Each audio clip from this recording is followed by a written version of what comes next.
Discours préélectoraux en Côte d'Ivoire, 2010 versus 2025, analyse de sentiments et leçons à retenir. 1. Introduction. Bienvenue sur notre chaîne. Aujourd'hui, nous allons explorer comment les discours préélectoraux ont façonné l'atmosphère politique en Côte d'Ivoire à deux époques clés, avant les élections de 2010 et celles de 2025.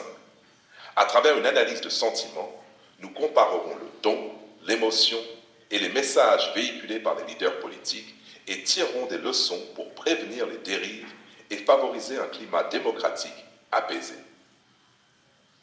2. Analyse des discours préélectoraux de 2010. Contexte et tonalité. En 2010, la Côte d'Ivoire sortait d'une période de tension et de crise post-électorale. Les discours de l'époque étaient fortement marqués par la colère, la polarisation et une rhétorique agressive. Les leaders utilisaient souvent des termes émotionnels pour mobiliser leurs partisans, en soulignant les injustices passées et en appelant à une revanche symbolique. Sentiment dominant. L'analyse de sentiments révèle un ton négatif et conflictuel, avec des expressions de défi, d'indignation et de peur. Ces discours contribuaient à envenimer la méfiance entre communautés et à exacerber les divisions, ce qui, en fin de compte, a alimenté la violence post-électorale. R3. Analyse des discours préélectoraux de 2025. Contexte et évolution.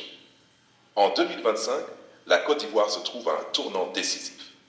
Fort des leçons douloureuses de 2010, les acteurs politiques adoptent une rhétorique qui se veut plus modérée et orientée vers la réconciliation. Sentiment dominant. Les discours actuels, bien que toujours passionnés, mettent davantage l'accent sur la transparence, la responsabilité et la prévention de la désinformation.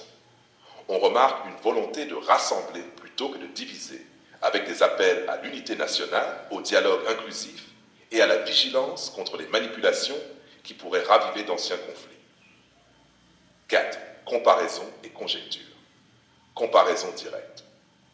Si en 2010, le sentiment général était teinté de défiance, de colère et d'un appel à la revanche, en 2025, on observe une tentative consciente d'adoucir le discours. La rhétorique de 2010, souvent incendiée par des accusations et des appels à l'émotion brute, contraste avec celle de 2025, qui, tout en restant engagée, cherche à instaurer un climat de confiance et de dialogue. Conjecture sur l'impact.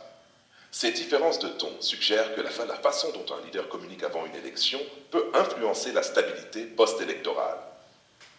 On peut conjecturer que des discours trop polarisants augmentent le risque de dérives violentes, tandis qu'une communication plus mesurée et inclusive favorise la réconciliation.